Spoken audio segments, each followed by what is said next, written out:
On va commencer. Première chose du Seder, Kadesh. Kadesh, Kiddush. Dans les Kiddush, qu'est-ce qu'on prend? On prend un verre, si possible en argent. Avant le Kiddush, on va rincer le verre. Et ça, d'après la mystique juive. D'après pas la mystique juive, d'après le sens simple, si le verre n'est pas propre, il faut le rincer avant. Nos verres sont propres d'habitude. D'après la mystique juive, tous les verres, il y aura 4 verres de vin durant le Seder. Il y aura chaque Kiddush durant toute l'année, Kiddush du soir.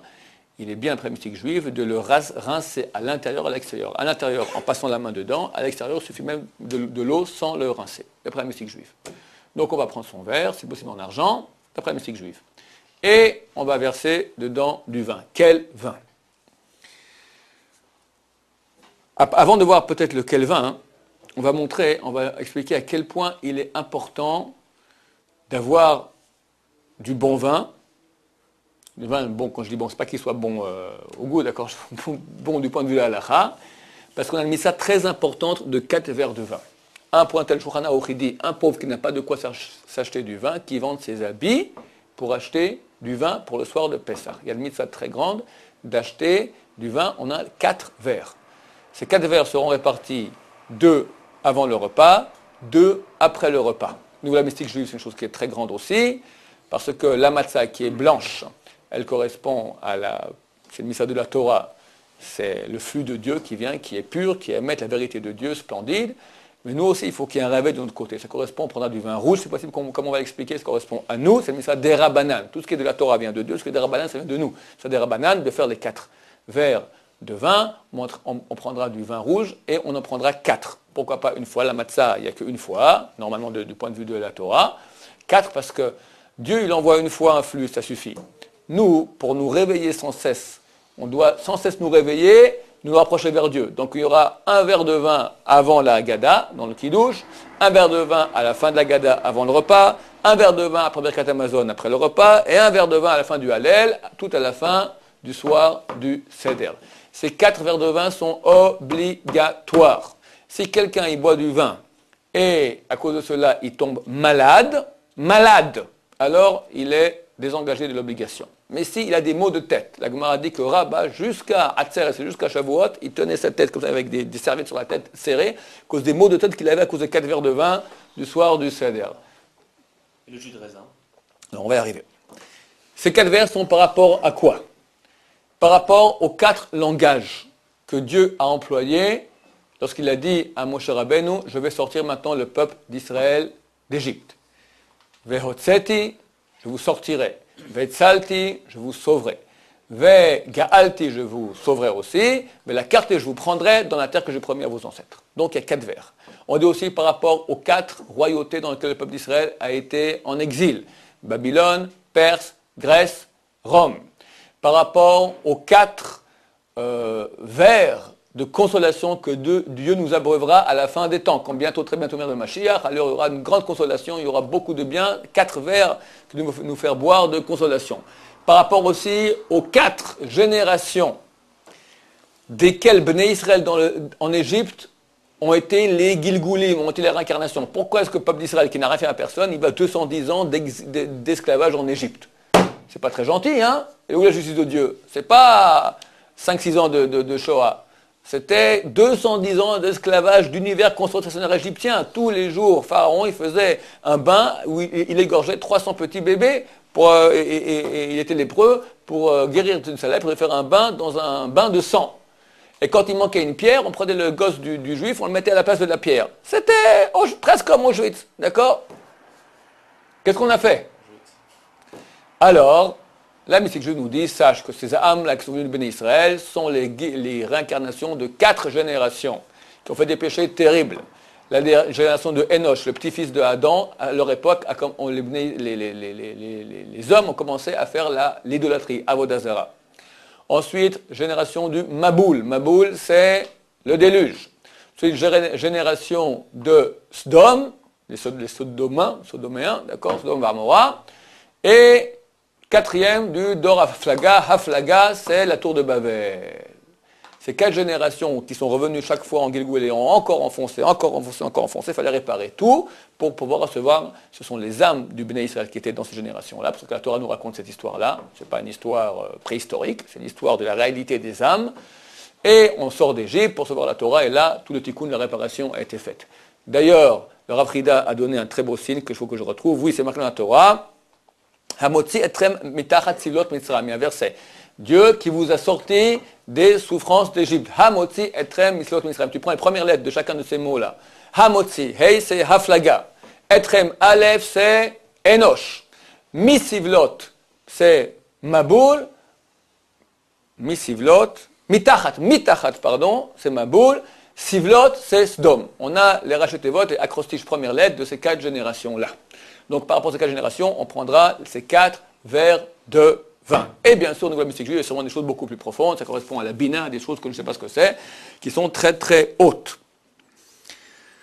Il faut du vin, a priori, du vin rouge. Que vraiment, on n'a rien trouvé, il n'y a pas de vin rien du tout, il n'y a que du vin blanc, alors, a posteriori, si c'est vraiment pas en cas de force majeure, on peut prendre du vin blanc.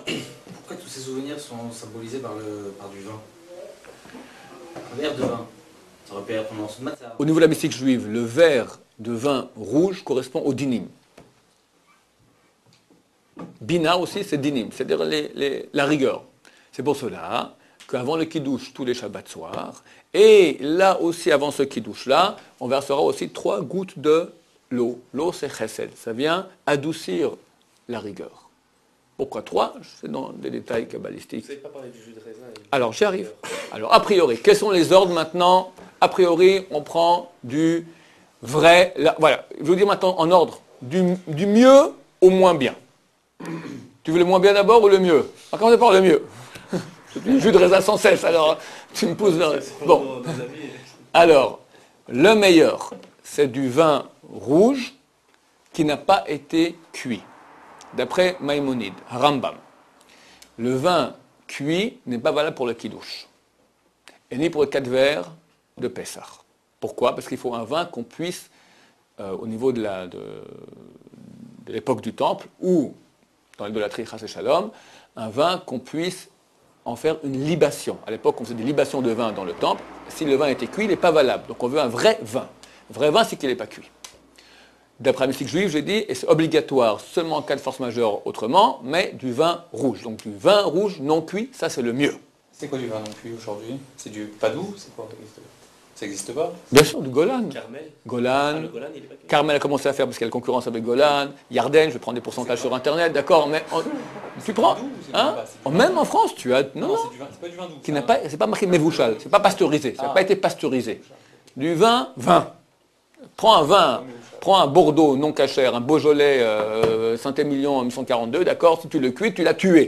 Un vin cuit, c'est pas un vin, d'accord, c'est un vin de 2e qualité. Ça, on peut quand même faire du kilo. Attends, lentement, je dis le mieux. Pas d'école. Le mieux. Dire que d'après Maïmonide, on peut pas... D'après Maïmonide, c'est pas valable. Mais Maïmonide, c'est pas toute la lacha. Shulchan Aruch, il a dit, on peut prendre du vin cuit pour le kiddush, et il y en a qui disent que non. Comme ça dit Shulchan Aruch. On peut prendre du vin cuit pour le kiddush, il y en a qui disent que non. Il y en a qui disent le Rambam, Maïmonide. C'est pas n'importe qui. Shulchan Aruch, il a rappelé. Donc, a priori, si on peut s'arranger pour avoir l'avis, récupérer l'avis du Rambam aussi, que le Rambam dise aussi que tu as fait les kiddush une fois dans ta vie, contrairement au Lamaba, alors tu prends, si possible, du vin non cuit. S'il n'y a pas, tu prends du vin cuit. On descend de degrés. Si tu ne peux pas, le vin, parce que tu as jeûné toute la journée, tu es de nature délicate, et si tu bois 2 vins comme ça à jeun, ou 2 vins même pas à jeun parce que tu n'as pas jeûné, mais avant le repas, on verra qu'il faut boire si possible 86 ml d'un coup, comme ça d'un coup. Tu sens que toute la soirée tu ne pourras pas la faire, tu vas être complètement à côté de la plaque, et c'est dommage ce soir d'être à côté de la plaque. Alors on autorise du jus de raisin. Dans le jus de raisin aussi on aura 2 options, ou jus de raisin cuit ou non cuit. Si possible, non cuit c'est beaucoup mieux. C'est très dur à trouver parce que pour faire du jus de raisin, il faut toujours... Comment on fait du jus de raisin? On prend du raisin et le raisin, le jus de raisin, il fermente, il devient du vin. Comment on l'empêche de devenir du vin? On le cuit. La combine qu'on fait, c'est qu'on prend du jus de raisin et on le gèle, on le congèle. Il reste jus de raisin. Après, tu sors, la veille de Pessah, tu sors ta bouteille et tu as du bon jus de raisin non cuit. Celui qui ne pourra pas prendra du jus de raisin cuit. Néanmoins, pour les hommes, il y a une mitzvah, et il faut penser, quand on boit le vin, il faut penser aussi à cette mitzvah-là. Tu seras heureux, tu te réjouiras le jour de ta fête. Comment on se réjouit? Avec de la viande, avec du vin. Pas avec du jus de raisin. C'est dommage de rater cette grande mitzvah. Donc au moins un des verres, tu boiras du vin. On conseillera pour ceux qui possible de prendre le 4e verre. Après tu vas dormir de toute façon, n'est-ce pas? Le 4e verre avant d'aller dormir, glou glou, tu bois du bon vin. Pour ceux pour qui c'est dur aussi de boire du vin, alors il peut mélanger du vin avec du jus de raisin parce qu'il y a aussi de la joie. C'est du... C'est comme du vin, comme du jus de raisin. Alors il est yossé, moitié-moitié. Point de vue du vin, c'est pas du vin, mais point de vue de la simcha, de faire la mitzvah, de se réjouir le jour de Yom Tov, de fête, si tu as du vin mélangé avec du jus de raisin, tu es rendu quitte. C'est valable. Avec de l'eau, mon vin. On peut couper avec un peu d'eau, comme je dis. Il faut le couper avec un peu d'eau. Non, mais ça, c'est. Au lieu de faire moitié jus de raisin, moitié vin, je mets moitié vin, moitié eau. Moitié, c'est déconseillé, parce qu'aujourd'hui, nos vins sont très légers. Rav Eliashiv, il dit que même avec un tout petit peu d'eau, déjà, il perd son goût de vin. Après, à la halakha stricte, tant que ça a un vrai bon goût de vin, ça va. Donc tu peux le couper, mais très peu. Un verre de jus de raisin, mettre 3 gouttes d'eau pour le. Oui, aussi pour le kidouche. Si quelqu'un maintenant fait kidouche sur un verre de jus de raisin, il mettra les 3 gouttes d'eau aussi. Mais ça martarde. Parce que le vin ça enivre ou parce que c'est un signe de... Non, pas parce que ça en est, parce que c'est la joie, ça nous met en état de joie. C'est marqué, il y a un verset, Yain yesamach levav enosh, le vin réjouit le cœur des hommes. Maintenant, qui a l'obligation de se réjouir le jour de Yom Tov avec du vin, hein? Les hommes, pas les femmes. Donc les femmes, elles veulent boire du jus de raisin, elles boivent du jus de raisin toute la soirée. On leur conseille de boire du jus de raisin. Tu ne veux pas avoir ta femme comme ça à la fin de la soirée, d'accord? Il suffit qu'il y ait déjà l'homme qui est comme ça, d'accord? Donc, les femmes, les enfants, tout ça, ils boivent du jus de raisin sans problème, cuit, pas cuit. Pas cuit si on peut, sinon cuit. Ok, donc je répète, en récapitulation, le mieux du vin rouge non cuit, sans additifs, sans rien, du vrai pur. Après, du vin rouge cuit. Après, jus de raisin non cuit. Après, jus de raisin cuit. Et pour les hommes, au moins un verre de vin durant toute la soirée. Si on peut même pas ça, un verre de vin mélangé avec du jus de raisin. Et on commence le kidouche. Ok, les 4 verres de vin, il faut que ce soit 4 verres. Et pas des quarts de verre et pas des tiers de verre. Alors on va parler maintenant des quantités de vin nécessaires, ou de jus de raisin pour ceux qui prennent le jus de raisin, pour la mitzvah des 4 verres de vin. On va aller du mieux jusqu'au moins bien. Il faut boire, nous les Sfaradim, il faut boire 86 millilitres. Ashkenazim, ils sont marqués comme le Chazon Ish, 150 millilitres. Nous, 86 millilitres. Il y a un moyen mnémotechnique de se rappeler, kos verre, valeur numérique en hébreu, 86. C'est un pur hasard, mais ça tombe bien. Ashkenazim aussi, ils ont un truc, c'est kos hagoun. Kos hagoun. Un bon verre, c'est 150 millilitres en gematria, en valeur numérique aussi. Donc ça tombe très bien. 86 millilitres, passe-moi ici le verre jetable, c'est grosso modo quelque chose comme ça. C'est pas compliqué, on prend tout le monde a des enfants à la maison, on prend un biberon, on regarde 86 millilitres, mais 100 pour être certain, comme ça, 90, 100, c'est à peu près comme ça. Si possible, on prendra un verre qui fait un tout petit peu plus. Parce qu'il y a une mitzvah de boire, le mieux c'est boire tout le verre.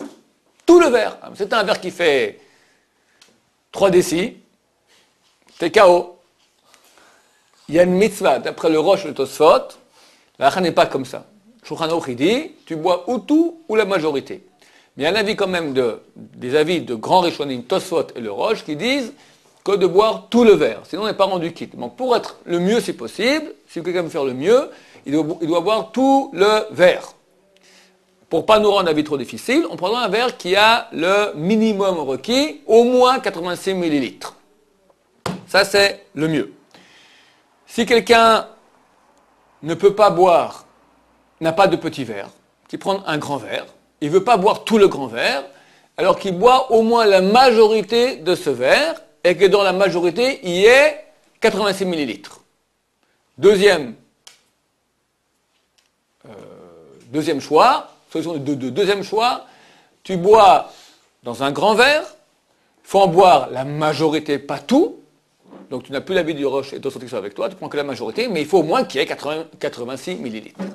Troisième solution, tu n'arrives pas à boire 86 millilitres, donc tu bois la majorité d'un verre, même si tu n'as pas bu 86 millilitres. Il faut que tu bois la majorité de 86 millilitres. Donc combien ça fait? 45 millilitres. Je répète, pour que ce soit très clair pour tout le monde, le mieux, boire tout un verre qui fait au moins 86 millilitres. Après, boire pas tout un verre, mais la majorité d'un verre, mais on a bu 86 millilitres. Dernier choix, boire la majorité d'un verre qui sera la majorité de 86 millilitres, donc 45 millilitres. Le mieux, c'est le mieux, le moins bien, c'est le moins bien. Tous est valable. On doit boire cela absolument, si possible absolument, le temps que ça prend de boire 86 millilitres, c'est-à-dire d'un coup. Glou, glou, glou, glou, glou. D'accord? En cas de force majeure, si on n'a pas réussi, on doit s'arrêter au milieu pour respirer ou je ne sais pas ça, ou je ne sais pas quoi, alors Yosef dit qu'il faut reboire. Alors Ben Sion dit non. Il dit ça peut aller jusqu'à 4 minutes, tu peux. Donc chacun d'après son rave, il fera, s'il peut reboire, mieux vaut reboire. Comme ça tu prends la vie de roi Yosef aussi avec toi. Bien sûr, tout cela penché sur le côté qu'on a expliqué l'avant-dernière fois. Les 3e et 4e verres de ces 4 verres, il faudra un des deux boire absolument 85 millilitres d'un coup.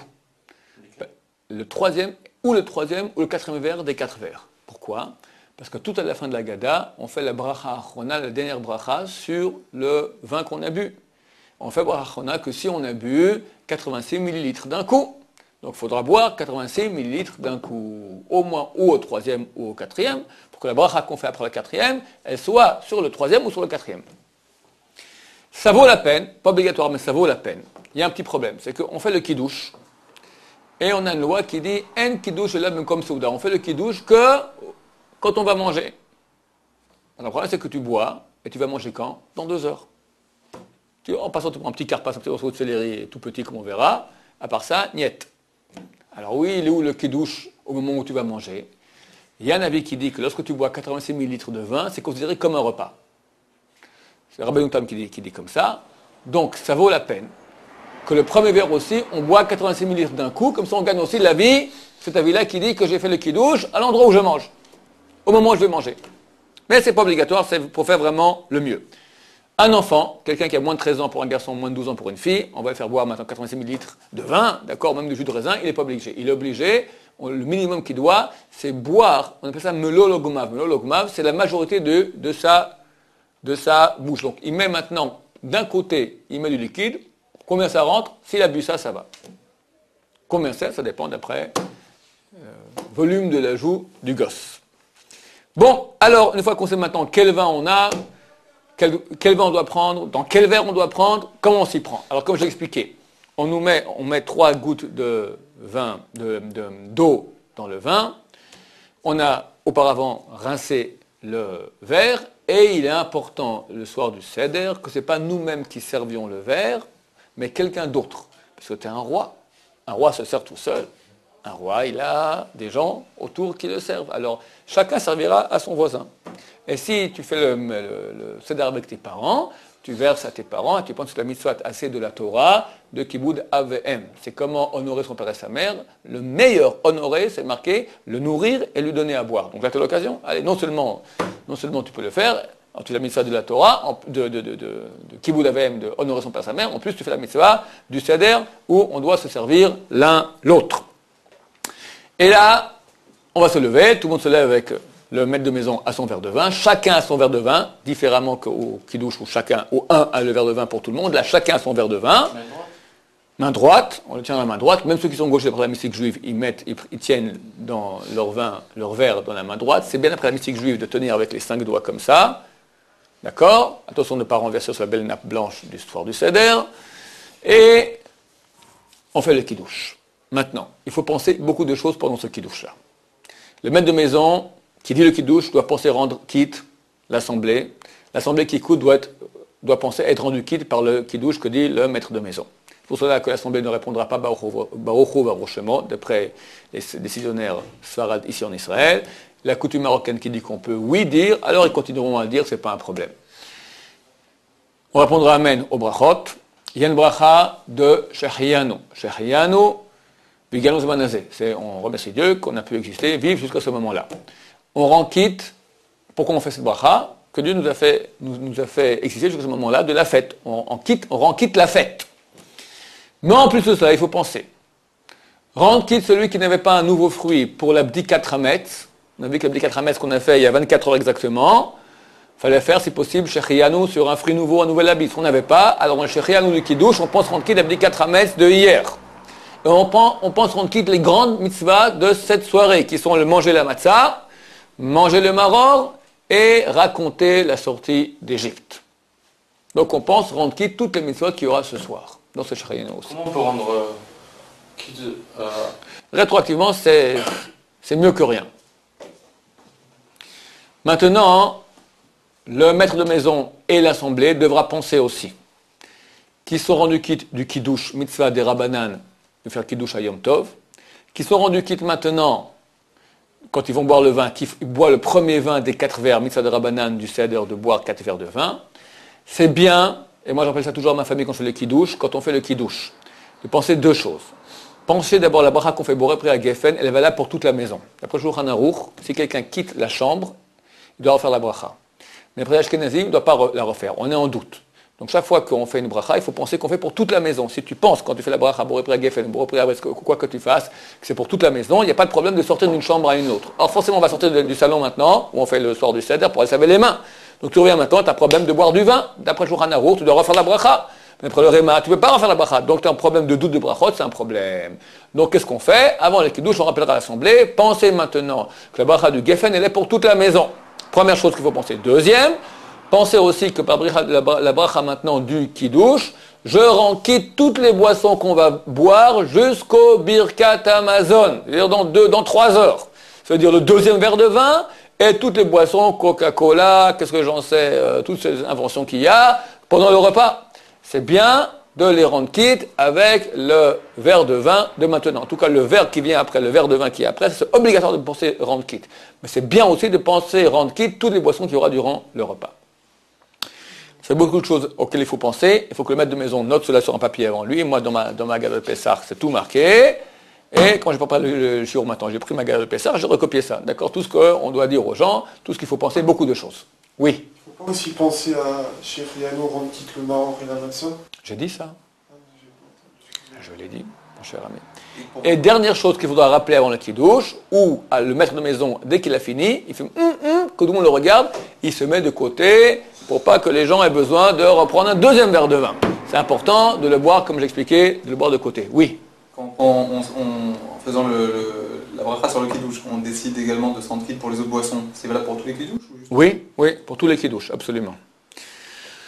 D'après la race, c'est un problème de boire la boisson dans le repas. Tu as fait un motzi, est-ce que tu peux boire? Oui. Mais il y a 3 avis dans le Shulchan Aruch. Il y a un avis qui dit qu'il faut faire la bracha chez Akol sur chaque verre que tu bois durant le repas.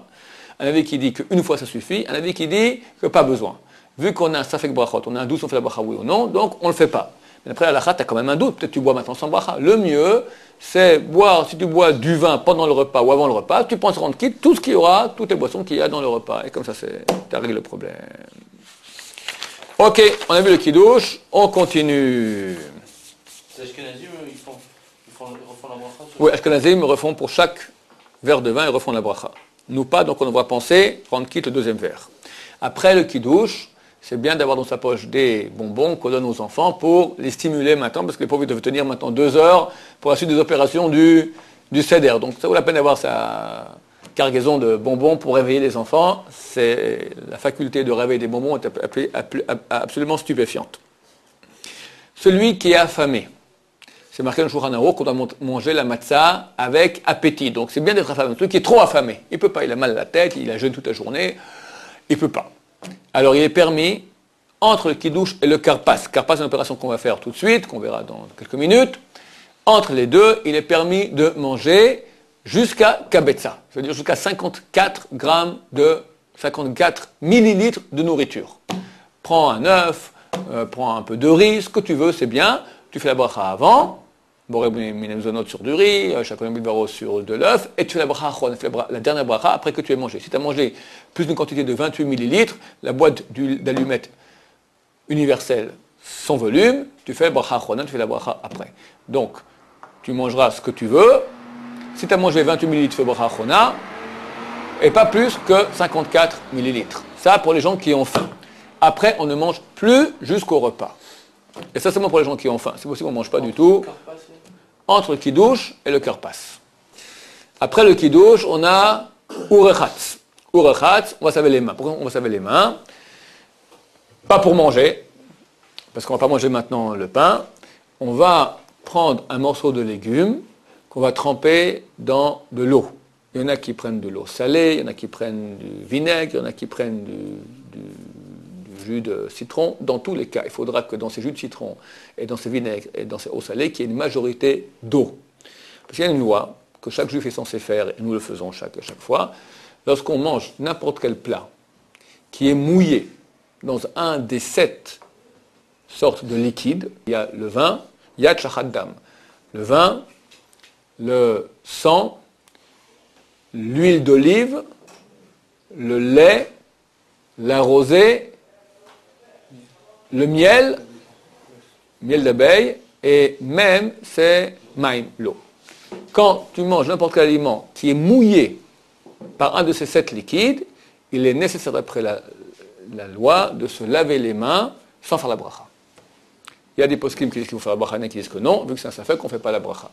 Donc là, on va se laver les mains parce que juste après on aura le karpas, on va prendre un morceau de légumes qu'on va tremper dans cette eau.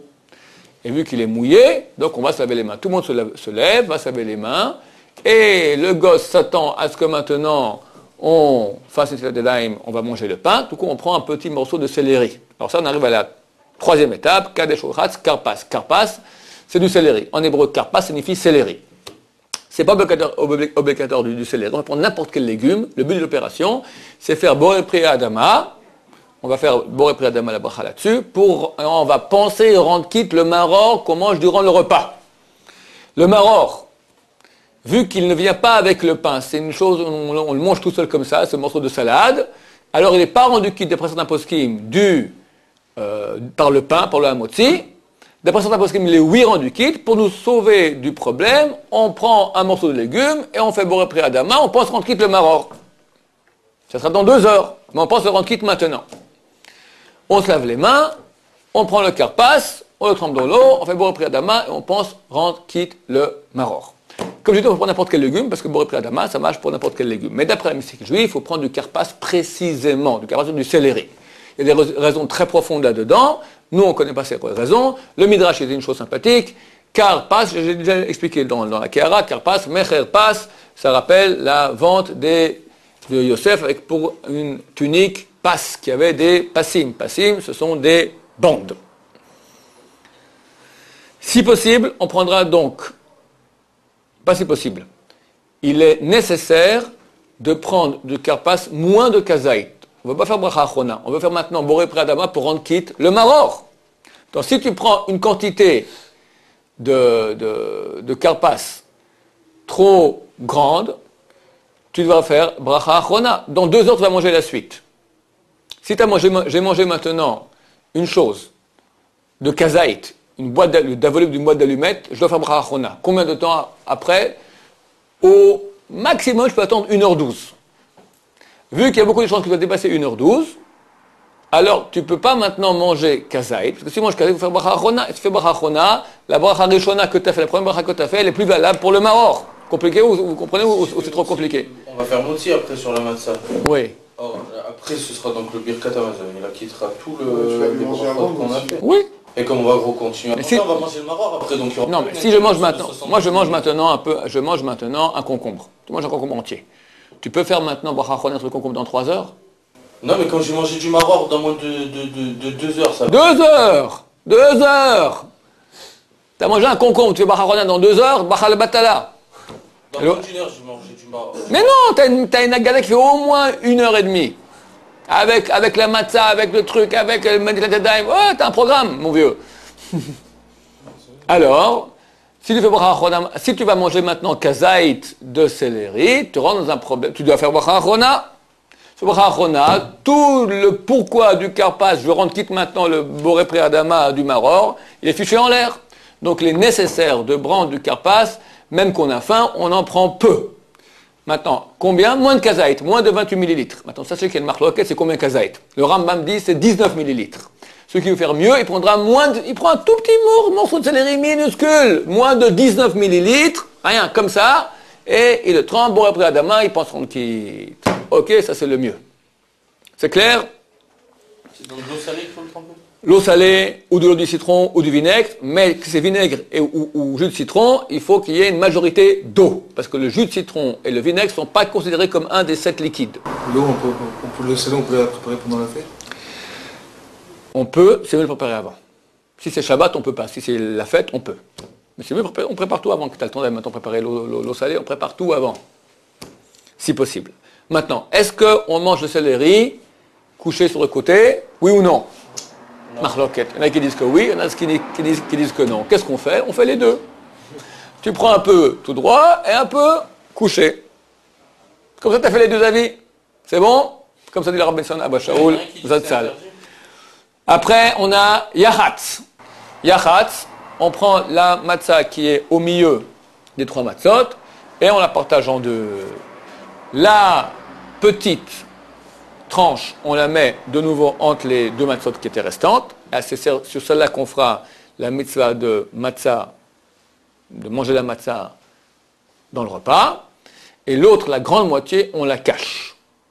La petite, la matzah, ça nous rappelle la sortie d'Égypte. La grande qu'on cache, ça nous rappellera la Géoula très prochaine qu'on attend, qui est cachée. C'est pour ça qu'on la cache, d'accord? On la cache, elle est cachée, on la met dans une sorte de nappe, et les enfants se bagarrent pour la voler. C'est important quand même qu'ils nous la restituent, et ils nous font du chantage, des cadeaux pas possibles, pour qu'on leur donne pour qu'ils nous rendent cette afikoman. Alors, cette afikoman, ça correspond à la Géoula Atida, qui est cachée, on ne sait pas quand elle viendra, qui sera plus grande que celle d'Égypte. Ça, c'est le Yachatz. D'après la Kabbalah, c'est bien si possible. C'est très dur avec les matzot actuels qui sont durs. Ceux qui ont des matzot qui sont molles, il y en a ici pas mal en Israël, il y a beaucoup de Sfaradim d'avoir des matzot molles. C'est bien, d'après la mystique juive, de faire une forme de dalet, pour vous c'est à l'envers, dalet comme ça, et de vav. Et ensemble, ça fait la lettre hey. Hey qui correspond à la sphère de la bina. Donc, tu as un dalet et un vav, ça fait hey. Le dalet sera plus petit que le vav, ça fait un biscorne, ça fait comme ça, et un grand comme ça. Ce grand comme ça fait comme un, tu le mets de côté. Le dalet, qui est un peu biscornu comme ça, tu le remets entre les matzot pour faire la mitzvah de la matzah durant le repas. Ça, c'est la pratique mystique juive. Ceux qui peuvent le faire, tant mieux pour eux, comme ça dit le Ben Ishraï. Comment on découpe comme ça, parce que c'est pas évident de découper. Ah ouais. Ça ne marchera pas, ça se casse. Si tu as des molles, ça marche. Des fois, tu as des matzot qui sont déjà, on parle de galettes qui sont dures, mais des fois, vu qu'ils ont passé le roller, alors des fois, elle est déjà presque brisée. Alors, ça arrive comme ça, une fois une année, ça m'arrive. Mais des fois, tu la casses complètement, et c'est dommage. Donc, si c'est molle, ça va. Si c'est pas molle, tant pis. Si possible, oui. Sinon, c'est un bon truc d'après la mystique juive, c'est pas du tout obligatoire. Et après cela, messieurs, commence la mitzvah. On a 2 mitzvot de Horaïta ce soir. La matzah, et la matzah, on la mange, c'est terminé. Il y a une mitzvah qui est longue, grande, énorme. Ça s'appelle Magid. Magid, il y a une mitzvah dans la Torah, Zachor, et hayom hazeh, asher yatzatem memitzrayim. Souviens-toi du jour où tu es sorti d'Égypte. Mitzvah assez de la Torah. Elle concerne spécialement les enfants, comme elle est marquée, Vigata le bincha. Mitzvah c'est la Torah, d'enseigner à nos enfants qu'on est sorti d'Égypte. Donc d'abord, on pense qu'on fait le mitzvah de la Torah. Si on ne pense pas, on ne fait pas la mitzvah. C'est marqué dans le Shulchan Aruch, chapitre 61, que le mitzvah de la Torah, si on n'a pas la cabane à la pensée qu'on fait le mitzvah de la Torah, on n'est pas rendu quitte. Donc il faut penser, je m'attends à la mitzvah de Horaïta, de raconter à mon fils qu'on est sorti d'Égypte. Le Zohar, il dit que Dieu réunit tous les anges. Et la table monte avec tous les propos qu'on a racontés sur la sortie d'Égypte, et ils ont regardé comment mon peuple raconte maintenant ma gloire. Et quand on dit la Haggadah, avec entrain, avec joie, le Shlach Kadosh dit qu'il faut dire aussi avec crainte et peur, alors ça renforce toutes les armées célestes d'Akadosh Baruch Hu. Il y avait un grand admor, j'en ai parlé une fois, c'était le admor de Lelov, le rabbi de Lelov, c'est un grand ami de Baba Salé, un homme énorme. Il faisait sa Haggadah de Pessah, je vous l'ai dit, il se levait en transe comme ça, il commence à rouler sur le mur en disant toute la Haggadah comme c'est une guerre énorme. Ce qui se passait, c'est au niveau, on ne se rend pas compte ce que c'est énorme. La même lumière de sortie d'Égypte, elle est là. Et on la commence dans ces mitzvot, surtout les mitzvot de Horaïta, la matzah et la Haggadah de Pessah. D'après la halakha, on ne parle pas, durant toute la Haggadah, d'autre chose que de la Haggadah. Alors, tout ce qui a à voir avec la sortie d'Égypte. La halakha de sortie d'Égypte, les lois, les chidushim, les midrashim, tous les commentaires sur la sortie d'Égypte. Mais parler maintenant de politique, parler du repas, parler du goût de la matzah, parler du prix de la matzah, interdit. Que en cas de force majeure, permis, il y a un cas de force majeure, oui, je sais pas, ta mère te demande maintenant, comment vas-tu mon fils? Alors, comme ça se fait pas, d'accord? Pour une mère qui bout d'avem, tu veux dire, maman, ça va t'en Baruch Hashem, regarde le bouchidouche que j'ai. Hein, d'accord? Mais d'après la loi, il est interdit de parler autre chose. Même de Torah, d'autres choses. Même de Torah. On parle que de la Haggadah de Pessah. Les anges viennent maintenant. Ça, c'est de la Torah. Alors, Ovadia Yosef aussi interdit de fumer. Enfin, il déconseille beaucoup de fumer. C'est pas cavote, t'es là. Est-ce qu'on dit la Haggadah couché ou debout? Comme on veut. Si on veut coucher, si on veut debout. Debout, c'est-à-dire droit sur sa chaise. La matzah, on a déjà expliqué qu'il y avait une mitzvah de manger beaucoup de matzah le soir de Pessah. Plus tu en manges, plus tu fais de la mitzvah. Idem, la mitzvah de raconter la sortie d'Égypte. C'est une mitzvah que plus on en fait, tout celui qui rallonge, raconte la sortie d'Égypte, c'est Meshoubar, c'est digne de louange. Non seulement c'est digne de louange, messieurs, mais c'est une mitzvah assez de la Torah. La halakha, elle dit qu'on doit étudier la Torah, on doit raconter la sortie d'Égypte jusqu'à ce que le sommeil nous attrape. Alors Benson, je viens de voir ça cet après-midi, il dit même si tu t'endors habillé, ça fait rien. C'est une mitzvah de Rabbanan, une mitzvah de la Torah, d'étudier la sortie d'Égypte durant le maximum. Plus tu rajoutes, mieux c'est. Mitzvah des Rabbanan, jusqu'à ce que tu t'endormes. L'année passée, mon voisin, il a organisé à 2h du matin, avec tous les enfants de l'immeuble, si pourri cette mitzvah, mes enfants, allez, moi j'étais déjà, après les 4 verres que je bois de vrai vin, j'étais à moi, vraiment, le sommeil te prend. On essaie de tenir, parce que il y a une réalité un peu bizarre. C'est que, par exemple, la nuit de Shavuot, on reste réveillé toute la nuit. Pourquoi? C'est un midrash qui dit que Béné Israël, ils ont dormi et Dieu les a réveillés pour aller leur donner le mont Sinaï. Pour réparer ça, alors on reste réveillé toute la nuit.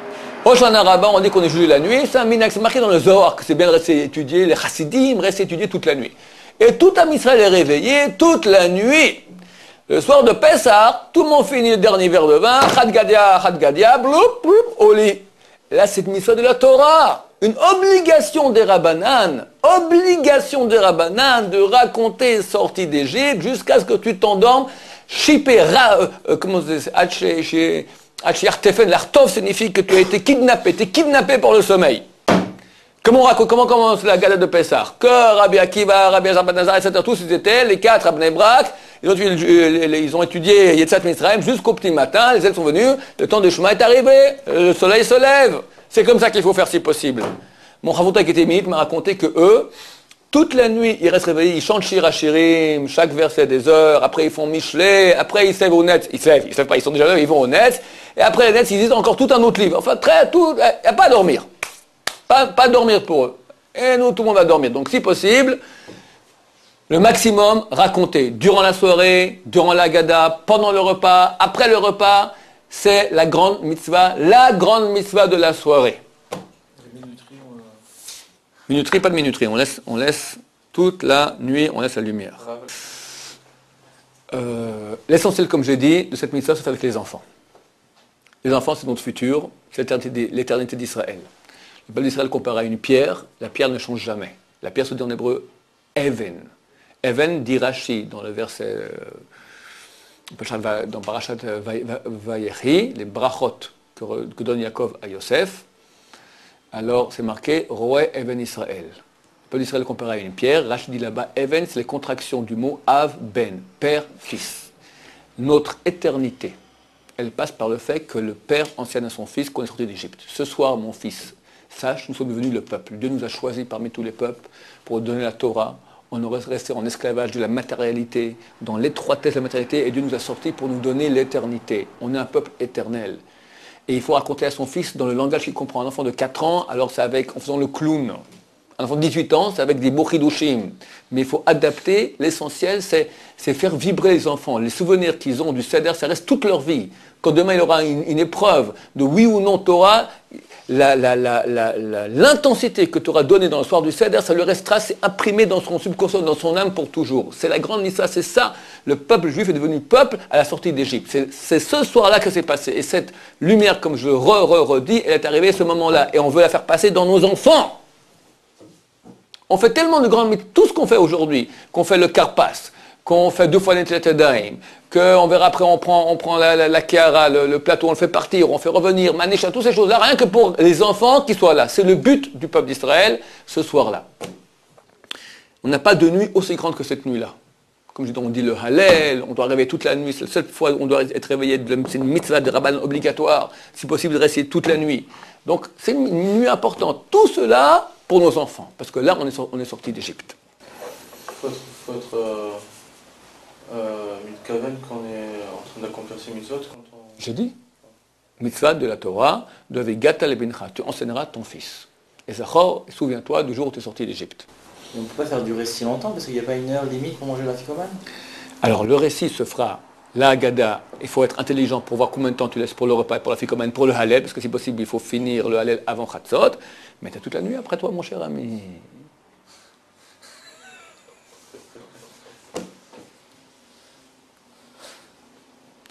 Les femmes aussi sont obligées de faire, on sait cette mitzvah. Elles aussi étaient dans ce miracle, c'est une mitzvah des Rabbanan pour elles. Il faut leur expliquer. Elles ne sont pas là pour attendre comme ça qu'ils vont amener la soupe. Elles sont là pour vivre aussi le soir du Seder. Donc il faut leur expliquer. Et messieurs, pour que l'homme puisse expliquer à la femme, il faut que lui aussi comprenne. Qui comprend la Haggadah? Hein? Il faut l'étudier avant. Il faut étudier. C'est pas si long. Au moins, allez, enlève tous les chidushim midrashim. Ce qui est marqué, au moins que ça on ait compris. C'est une braïta, c'est des commentaires sur sortie d'Égypte. Donc il faut comprendre qu'est-ce qu'on est en train de lire. Donc l'homme avant il va préparer, bien, savoir qu'est-ce qu'il va dire à sa femme, qu'est-ce qu'il va dire à ses enfants, qu'il puisse traduire. Il y a celui qui ne comprend pas l'hébreu, qui lise en français. Il n'y a pas de mitzvah, d'incantation, dire en hébreu. D'accord? Celui qui comprend en hébreu, qui lise en français. Les femmes qui comprennent pas l'hébreu, on leur dit en France, on leur traduit. Si personne ne comprend l'hébreu, alors on fait tout en français. Peut-être quelques passages, on dirait en hébreu, matzah, maror, karpas, d'accord, mais l'essentiel de la Haggadah, à quoi ça sert? Le but, c'est une mitzvah éducative. On n'éduque pas en hébreu si on ne comprend pas l'hébreu. Ça ne sert à rien de dire blablabla à ton fils. Tout se fait en français. Est-ce que pédagogiquement, je peux faire un résumé, par exemple? Oui, pour les enfants. Mais la femme, si possible, alors, la Haggadah dit que celui qui a dit Pesach, Matzah ou Maror, il est rendu quitte de la mitzvah. Pesach, Matzah ou Maror. Mais c'est pauvre. Fais plus. Il y a un chidouche que dit le Rav Yosef, on peut être rendu quitte de la Haggadah aussi en écoutant. Quelqu'un qui lit, si moi je pense être rendu quitte, c'est valable. Mais attention, un homme pourra rendre quitte des hommes et des femmes, mais une femme ne peut pas rendre quitte les hommes. Parce que pour l'homme, c'est une mitzvah de la Torah. Pour la femme, c'est une mitzvah des Rabbanan. Or, un des Rabbanan ne peut pas rendre quitte un de la Torah, un des Horaïta. Même des fois, c'est pas limpide. Hein. Il y a une partie, c'est l'histoire. Mais la Haggadah, c'est un commentaire, c'est pas une chose aussi facile qu'il faut comprendre. On prend un verset de la Torah, après on commente chaque mot. Donc il faut comprendre ce qui se passe. Il faut comprendre le système de la Haggadah. Je ne vais pas faire un cours là-dessus maintenant, peut-être on fera plus tard, mais et on prend des versets, il y a toute une partie, une suite de versets qu'il y a dans la Torah. C'est lorsqu'on avait des bikurim, on faisait un grand louange. Le bikurim, c'est les prémices. On faisait un grand louange à Dieu. On lisait un texte. Et ce texte est marqué dans la Torah. Quel texte devait dire la personne qui amenait ses prémices au temple? Et là, on dit Dieu, j'étais Arami Ovedavi, j'étais le fils d'un Babatrela, j'étais idolâtre. Et après, j'étais Yaakov, il avait failli se faire exterminer par son beau-père Lavan. Après, je suis en Égypte, j'étais en esclavage, et tu m'as sorti avec ton grand bras. Et pour chaque mot, la Haggadah, elle prend tous ces quelques versets, et chaque mot, elle va le commenter. C'est ça la Haggadah en gros. C'est ça la Haggadah. Après, tu as encore 2 chapitres de Hallel, et terminé.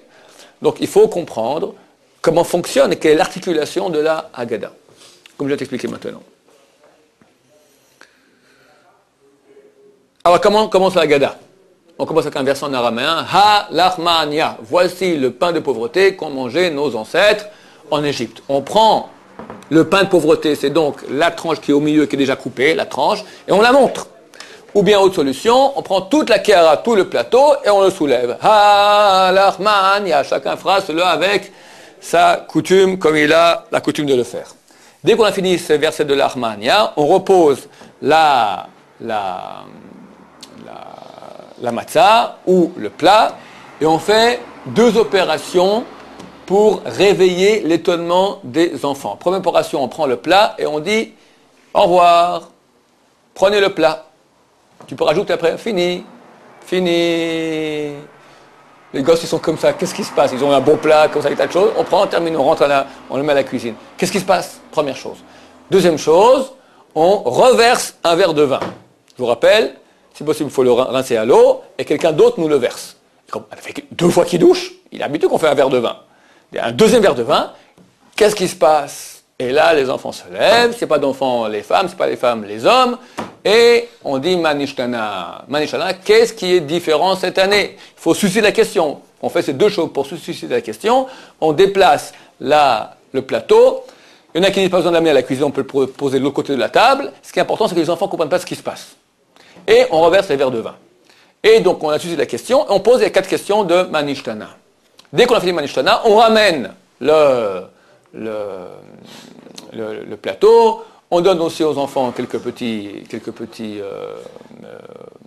bonbons pour les réveiller, parce que maintenant, il faut répondre. Et il faut faire attention, l'essentiel commence avec la réponse. Là, on fait la mitzvah de la Torah, de Igatal Vincha. Tu as posé la question, il faut répondre maintenant. Tu commences et tu lui dis, Avadim Ainu, on était des esclaves, à Pharaon, ben Mitzrayim, en Égypte. Et si Dieu ne nous a pas sortis là-bas, alors nous et nos enfants, on sera encore restés des Avadim jusqu'à aujourd'hui. Et là commence toute la Haggadah. Que le gosse, il comprenne qu'est-ce qui s'est passé. Ça, c'est l'acte essentiel du début de la Haggadah qu'on doit faire comme il se doit. On n'a toujours pas vu la deuxième coupe de vin. Non, la deuxième, elle reste qu'à la fin de la Haggadah. Maintenant, durant toute la Haggadah, le plat avec les matzot, on les a couverts, quand on fait le kiddush, on les a couverts avec une petite nappette.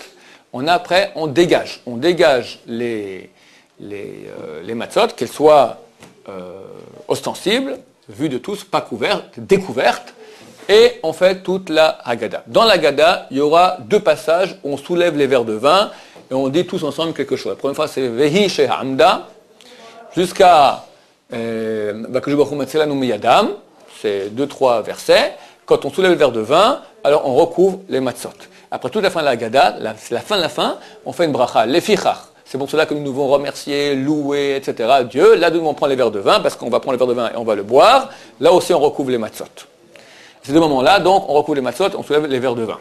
Maintenant, durant la Haggadah aussi, le maître de maison, il y a un moment où on rappelle les 10 plaies. On dit dam, sang, ve'esh, du feu, timon tachan, des colonnes de fumée. Quand on dit ces 3 mots, on verse du vin dans, si possible, un ustensile de mauvaise qualité. Le Ben Ish Chai dit il faut le casser même si possible. D'accord? Tu prends un seau, tu prends le seau du sponja, parce que ce sont des forces très impures qui sont en train de partir maintenant. Ce vin-là, on va vite et on le verse dans les toilettes et on tire la chasse d'eau. C'est un vin porte-malheur, le vin qu'on a mis dans un récipient de mauvaise qualité. De notre verre. Le maître de maison a le verre numéro 2 qu'on lui a rempli, et il fait comme ça, il verse 3 fois. Dam, ve'esh, ve'timot hachan. Après, il cite les 10 plaies. Voici les 10 plaies que Dieu a amenées sur les Égyptiens. Dam, Tsardea, Kinim, etc. 10 fois. Après, tu dis, Rabbi Yehuda donnait un signal, Datsar, Adash, Be'achar. Ça fait combien de fois tu as versé? 16 fois. Et le détruc, tu verses tout.